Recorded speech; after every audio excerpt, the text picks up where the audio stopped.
खूबसूरत लड़कियों को दिखाया जाता है जो कि एग्रीकल्चर की स्टूडेंट हैं। ये दोनों एग्रीकल्चर पे कुछ स्टडी करने के लिए न्यूयॉर्क के एक फार्म में जाने वाली हैं। अब इनका अंकल जेसन इनको लेने के लिए आ जाता है जो कि एक FBI एजेंट है। वो इन दोनों को लेकर अपने घर पहुंचता है और अपनी गर्लफ्रेंड से मिलवाता है। जेसन की गर्लफ्रेंड भी उन दोनों लड़कियों से मिलकर बहुत खुश होती है। कैटी और नैन्सी न्यूयॉर्क जाने से पहले अपना नाम बदल लेती है। कैटी अपना नाम हैदर और नैन्सी अपना नाम रिप्ले रखती है। दरअसल इनका अंकल जेसन एक FBI एजेंट है और वो इनको ऐसी बहुत सारी ट्रिक्स बताता है जिससे ये दोनों लड़कियां अनजान लोगों में अपनी सुरक्षा कैसे कर सकती हैं। अब जेसन इन दोनों को छोड़ने के लिए बस स्टैंड पर पहुंच जाता है, लेकिन बस आने में अभी काफी समय लगने वाला था, इसलिए लड़कियां अपने अंकल को यहाँ से जाने के लिए बोलती हैं। वो उससे कहती है कि हम पहुंचकर आपको मैसेज कर देंगे, लेकिन जेसन उन्हें समझाने लगता है कि तुम उससे बात सिर्फ कोर्ट बेड में ही करोगे ताकि मैं ये समझ सकूं कि आखिर तुम्हारी लाइफ में सब कुछ ठीक चल रहा है, और ऐसा करने से कोई तुम्हारी बात को समझ भी नहीं पाएगा। अब जेसन उन दोनों को छोड़कर यहाँ से चला जाता है, पर कुछ देर के बाद यहाँ पर दो लड़के आते हैं जो कि कैटी और नैन्सी को ही देख रहे थे।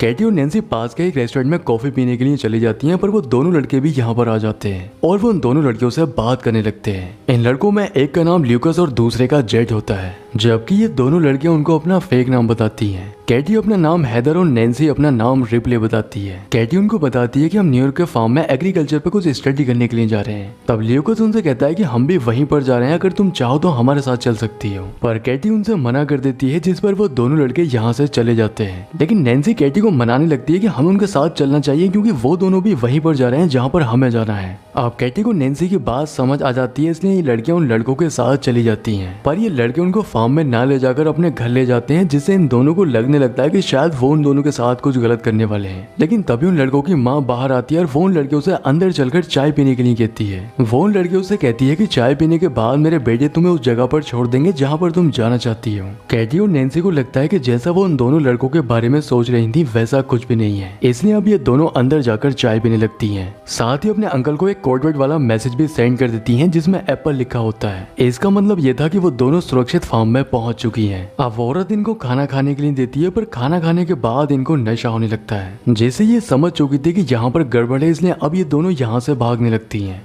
पर कुछ दूर जाने के बाद ही ये दोनों बेहोश होकर गिर जाती हैं, जिससे जेड और ल्यूकस इनको उठाकर वापस घर के अंदर ले आते हैं। अगली सुबह जब इनकी आंख खुलती है तब ये खुद को एक घने जंगल में पाती हैं, साथ ही इनको हथकड़ियों से भी बांध रखा होता है। ये दोनों चिल्लाकर किसी से मदद मांगने लगती हैं, पर तभी यहाँ पर जेड आकर इनको बताता है कि तुम जंगल के ऐसे हिस्से में हो जहाँ पर दूर दूर तक कोई भी इंसान नहीं रहता, इसलिए तुम्हारे चिल्लाने का कोई भी फायदा नहीं है। अब कुछ देर के बाद यहाँ पर एक बोरिस नाम का आदमी आता है जो कि कैटी को उसका फोन दिखाकर बताने लगता है कि तुम्हारे फोन पर किसी जेसन नाम के आदमी का मैसेज आया था, जिसके रिप्लाई में तुमने उसको एप्पल लिखकर सेंड किया है, इसलिए वो उससे एप्पल का मतलब पूछने लगता है। तब कैटी उसको बताती है कि एप्पल एक कोड वर्ड है जिसका मतलब है कि हम यहाँ पर सुरक्षित हैं। अब बोरिस जेसन को रिप्लाई करते हुए लिखता है कि यहाँ पर सब कुछ ठीक है, साथ ही वो एप्पल कोड वर्ड भी यूज करता है। अब ये तीनों लोग उन लड़कियों को अपने सामने ही नहाने के लिए मजबूर करते हैं, जिससे ये उन्हें देखकर मजे ले सकें। पर तभी यहाँ पर एक पुलिस वाला आ जाता है, जिसे देखकर ये दोनों लड़कियां उसके पास पहुंचती हैं और उससे मदद मांगने लगती हैं। लेकिन तभी इन्हें पता चलता है कि वो पुलिस वाला भी इन लोगों के साथ मिला हुआ है, जिससे अब ये समझ चुकी थी कि यहाँ पर ये दोनों पूरी तरह से फंस चुकी हैं। वो उनसे रिक्वेस्ट करने लगती हैं कि तुम हमें छोड़ दो, इसके बदले में हम तुम्हें बहुत सारा पैसा देंगे। लेकिन ये लोग उनकी एक बात नहीं सुनते हैं। वो पुलिस वाला अपने साथ एक टाइमिंग बढ़ाने की टेबलेट भी लेकर आया था और इसके बाद वो कैटी से कंटेनर के अंदर चलने के लिए कहता है। आप कुछ देर के बाद वो पुलिस वाला कैटी के कंटेनर से बाहर आता है और ये देखकर हम समझ सकते हैं कि आखिर उस पुलिस वाले ने कैटी के साथ क्या किया होगा। दूसरी ओर हमें जेसन को दिखाया जाता है, जिसे कैटी और नैन्सी की फिक्र हो रही थी क्योंकि उन्होंने एप्पल वर्ड को दोबारा यूज किया था। इस बात से उसे थोड़ा शक हो जाता है कि शायद वो किसी मुसीबत में है। इधर इस बार ये लोग नैन्सी के कंटेनर में एक शराबी आदमी को अंदर भेजते हैं, जो कि अंदर जाकर नैन्सी को काफी टॉर्चर करता है, जिससे उसे बहुत दर्द हो रहा था। दरअसल ये लोग इन लड़कियों से पैसा कमा रहे थे, इसलिए इन लोगों ने इन दोनों लड़कियों को अलग अलग कंटेनर के अंदर रखा हुआ था, जिसके अंदर ये बैक टू बैक कस्टमर भेज रहे थे। इधर जेसन न्यूयॉर्क के एग्रीकल्चर फार्म में कॉल करता है और कैटी और नैन्सी के बारे में पूछने लगता है, लेकिन उसे बताया जाता है कि वो दोनों अभी तक वहाँ पर नहीं पहुंची है, जिससे जेसन समझ चुका था कि वो दोनों किसी बड़ी मुसीबत में फंस चुकी है, इसलिए अब वो उनको ढूंढने के लिए निकल जाता है। दूसरी ओर हम देखते हैं कि वो तीनों लड़के उन दोनों लड़कियों के साथ बहुत गलत कर रहे होते हैं, क्योंकि अगले कस्टमर के आने से पहले वो उन लड़कियों के चेहरे को एक कपड़े से ढक देते हैं। लेकिन अगला कस्टमर जो यहाँ पर आता है उसने भी अपने चेहरे पर एक मास्क लगा रखा था।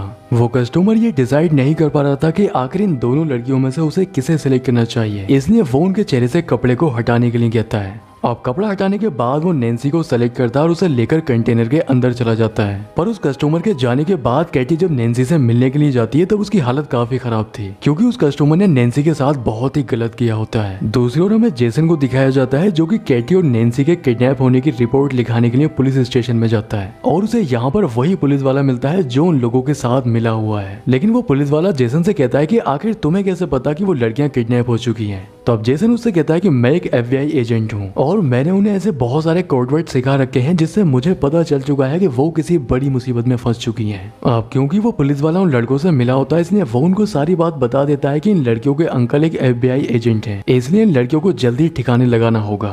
बोरिस जेट को कैटी के कंटेनर से दूर ले जाकर कहने लगता है कि इन लड़कियों के अंकल FBI एजेंट हैं जो कि इनको ढूंढ रहे हैं और वो जल्दी इनको ढूंढते हुए यहाँ पर पहुंच सकते हैं, इसलिए हमें इन लड़कियों को ठिकाने लगाना होगा और इसके बाद हमें शहर जाकर दूसरी लड़कियों का इंतजाम करना है। कैटी भी उनकी बातें सुन रही थी जिससे उसे पता चल जाता है कि उसके अंकल उन्हें ढूंढ रहे हैं। अब बोरिस कैटी के कंटेनर में आता है और उसके साथ जबरदस्ती करने लगता है। दूसरी ओर जेसन उसी रेस्टोरेंट में पहुंचता है जहां पर कैटी और जेसी की मुलाकात पहली बार उन लड़कों से हुई थी। वो जेसी और कैटी की फोटो दिखाकर रेस्टोरेंट के एक आदमी से उनके बारे में पूछने लगता है। तब वो उसको बताता है कि ये लड़कियां यहाँ से 2 लड़कों के साथ गई थी, साथ ही वो उन लड़कों की गाड़ी का नंबर भी उसको बता देता है। इधर कैटी नैन्सी को बताती है कि ये लोग हमें जल्दी अब मारने वाले हैं। अब तभी वो लड़के अपने साथ उसी शराबी आदमी को लेकर आ जाते हैं जिसने नैन्सी के साथ जबरदस्ती की थी। वो उस आदमी से इन लड़कियों के ऊपर नजर रखने के लिए कहते हैं क्योंकि उन्हें किसी काम से बाहर जाना था। उनके जाने के बाद वो शराबी आदमी उन लड़कियों के ऊपर नजर रखने लगता है, लेकिन कैटी यहाँ पर अपनी खूबसूरती का फायदा उठाती है। वो उस आदमी को अपनी ओर अट्रैक्ट करने की कोशिश कर रही थी जिससे वो आदमी उसकी बातों में आ जाता है और इसी का फायदा उठाकर कैटी उसकी गर्दन पर काट लेती है जिससे वो आदमी मारा जाता है। पर तभी वो पुलिस वाले की गाड़ी को आता हुआ देखती हैं जिसे देखकर वो जंगल में ही छुप जाती हैं और मौका देखकर वो उसकी गाड़ी को लेकर यहाँ से भाग जाती हैं। अब इसके बाद ये दोनों एक शॉप पर पहुंचती हैं जहाँ से ये काफी नुकीले हथियार खरीदने लगती हैं और इसके साथ ही ये हथौड़ा और बेसबॉल भी खरीदती हैं।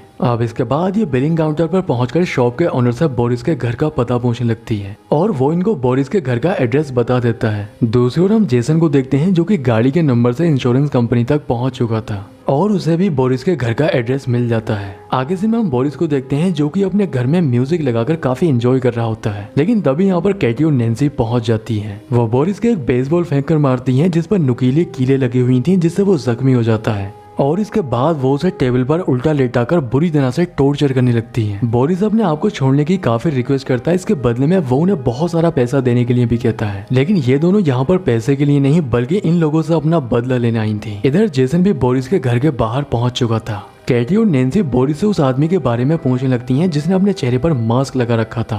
अब बोरिस उनको उस आदमी का एड्रेस बता देता है, लेकिन जाने से पहले वो बोरिस के पीछे बेसबॉल घुसा देती हैं ताकि वो भी उस दर्द को महसूस कर सके जैसा उन्होंने महसूस किया था। बोरिस की आवाज सुनकर जेसन अंदर आता है, लेकिन वो देखता है कि बोरिस मर चुका है। तभी बाहर से उसे एक गाड़ी की आवाज आती है, लेकिन जब तक वो बाहर पहुंचता है कैटी और नैन्सी यहाँ से निकल चुकी थी। अब जेसन उस पुलिस वाले के पास जाकर उससे कैटी और नैन्सी के बारे में पूछने लगता है, लेकिन वो उसको बताता है कि उन दोनों का अभी तक कुछ पता नहीं चल पाया है। पर जेसन जैसे ही कैटी को कॉल लगाता है उसे पता चलता है कि कैटी का फोन उसी पुलिस वाले की जेब के अंदर है। अब इससे पहले जेसन कुछ कर पाता वो पुलिस वाला उसके ऊपर गन पॉइंट कर लेता है। दूसरी ओर हमें कैटी और नैन्सी को दिखाया जाता है जो कि उस मास्क वाले आदमी को ढूंढती हुई उसके पास तक पहुंच जाती है और ये आदमी कोई और नहीं बल्कि चर्च का फादर होता है। वो नैन्सी को देखकर पहचान लेता है, लेकिन तभी पीछे से कैटी उसके ऊपर हमला कर देती है। वो उसको अपनी गाड़ी से बांधकर घसीटते हुए टाउन तक ले आती है और एक दुकान से कुछ पेट्रोल और माचिस खरीदकर उसमें आग लगा देती है जिससे वो भी मारा जाता है। दूसरी ओर हम जेसन को देखते हैं जिसको उस पुलिस वाले ने चेयर से बांध रखा था और इसके बाद वो अपने घर में 2 लड़कियों को लेकर आता है। वो जिस समय उन लड़कियों के साथ जबरदस्ती कर रहा था तभी यहाँ पर नैन्सी और कैटी भी पहुंच जाती है। वो उसके सर पर डंडा मारती हैं जिससे वो बेहोश हो जाता है। होश आने पर वो देखता है कि कैटी और नैन्सी ने उसे एक चेयर के साथ बांध रखा है। वो उसके साथ एक गेम खेलने का फैसला करती हैं। वो गन के अंदर एक गोली डालकर उसे बारी बारी से शूट करती हैं, लेकिन पुलिस वाले की किस्मत अच्छी थी क्योंकि किसी भी राउंड में गोली नहीं चल पाती है, जिससे पुलिस वाले को लगता है कि शायद अब वो बच चुका है, इसलिए वो हंसने लगता है। लेकिन उसको हंसता हुआ देखकर कैटी को उस पर बहुत गुस्सा आता है और वो उसे शूट कर देती है जिससे वो भी मारा जाता है। अब इसके बाद वो उन दोनों लड़कियों को भी आजाद कर देती है और उनसे अपने अंकल जेसन को खोलने के लिए कहती है। वो लड़कियां जेसन को खोलते हुए बताती है कि हमें उन 2 लड़कियों ने बचाया है, लेकिन वो उनके बारे में नहीं जानती थी। पर जेसन समझ चुका था कि ये कैटी और नैन्सी की बात कर रही है, जिससे वो समझ जाता है कि बोरिस को उन दोनों ने ही मारा है।